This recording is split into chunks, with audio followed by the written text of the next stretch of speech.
Ignition sequence starts.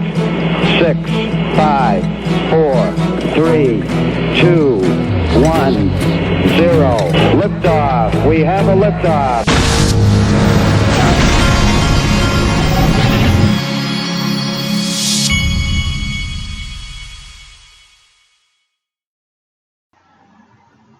Hey everybody, this is the Digital Asset Investor.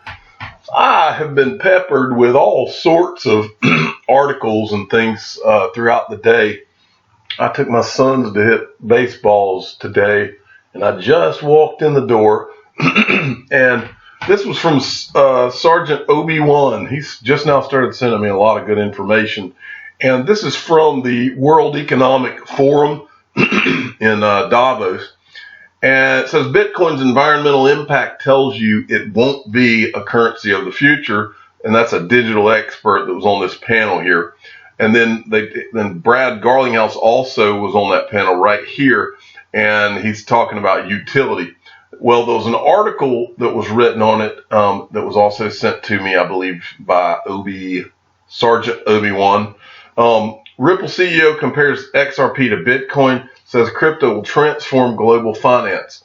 I wanted to read you a quote from Brad Garlinghouse in this interview. Now you can go and you can see this interview it's on CNBC, or you can just go to at SGTOBIWAN and follow him, and he's probably got it in his feed.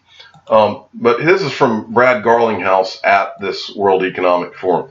If you take Bitcoin as it exists today as a static thing, the scalability problems and proof of work as a model have some real significant limitations.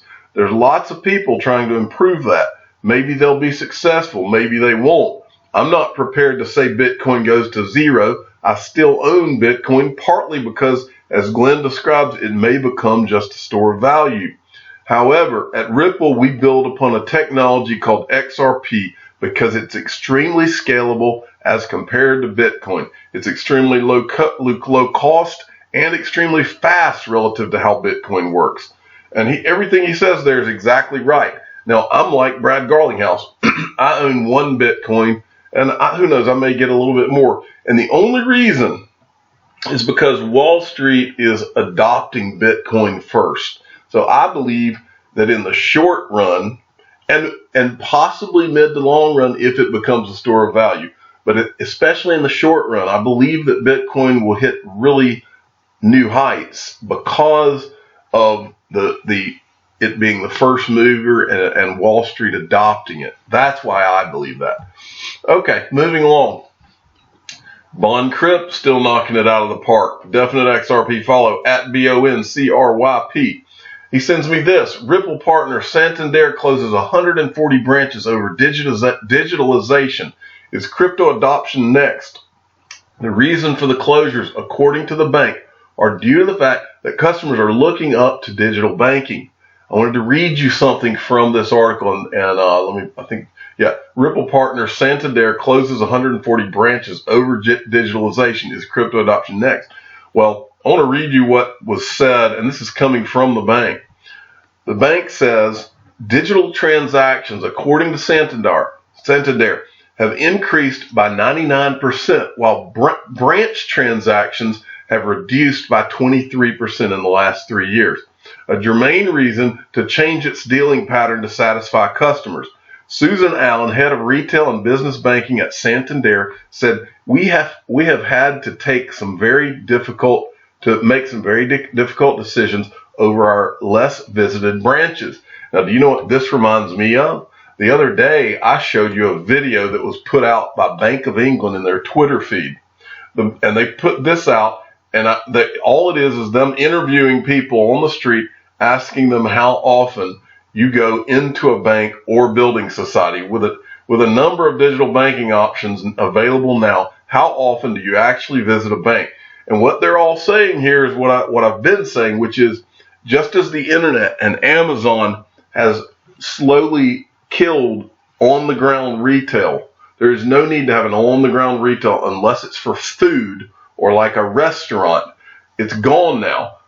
Digital assets are going to do the same exact thing for banking. And it's happening faster than I thought. But these banks, a building for customers to go into is overhead. Why have that if you could have it all on an app, which Santander is doing? And they're doing it using Ripple technology. How awesome is that? Okay, next. This is from XRP Crypto Wolf. Definite follow.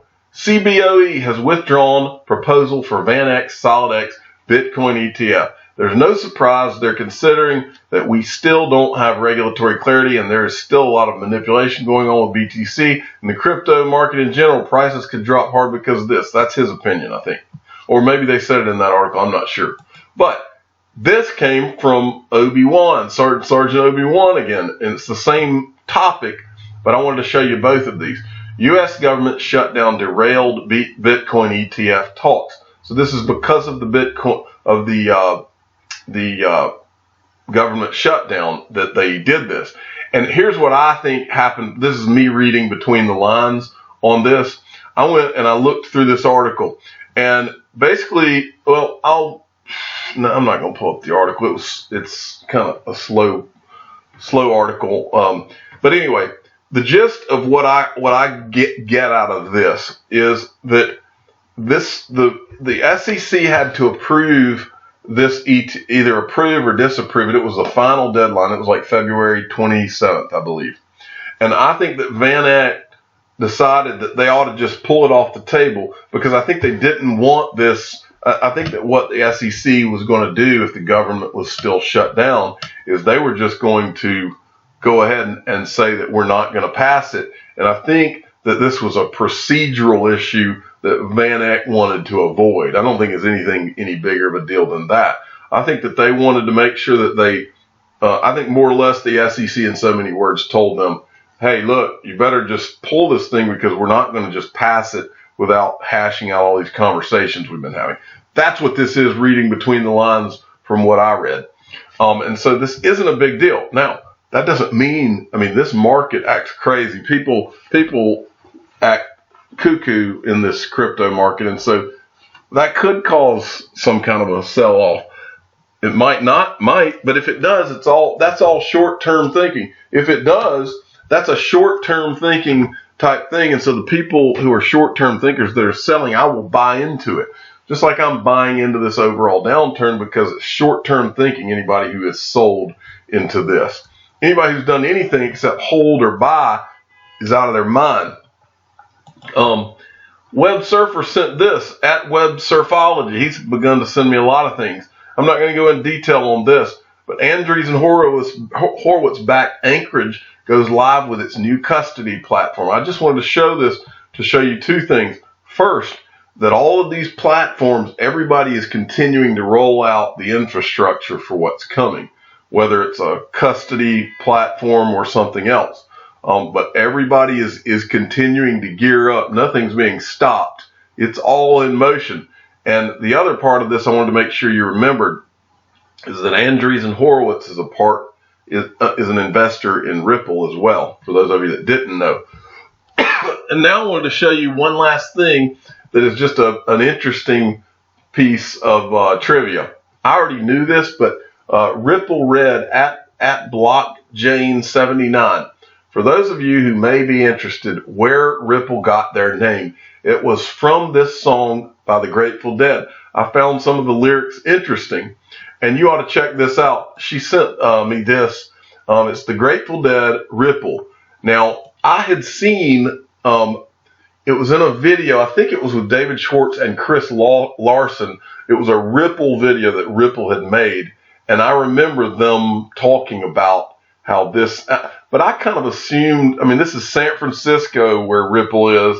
San Francisco is the heart of the hippie movement back in the 70s, which is where the Grateful Dead did their thing, or I think they were located out that way or from that way or spent a lot of time that way.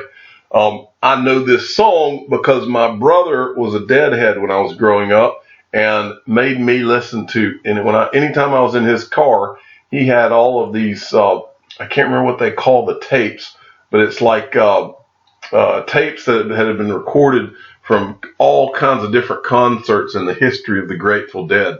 And my brother would collect all of these tapes, and so I remember listening to all of these songs from the Grateful Dead, and I assumed when I saw the name of Ripple that that's what it was named after, but Chris Larson, I think, was the one that confirmed it. But I appreciate this from Ripple Red. It's interesting for you guys to know this. Plus, it's a good song. If you haven't heard the song, go listen to it. It's on YouTube. I'm the digital asset investor. I'm not an investment advisor. This is for entertainment purposes only. Please subscribe and hit the like button, and tell your friends and family that the Grateful Dead song Ripple is what Ripple the company is named after. Thank you for listening.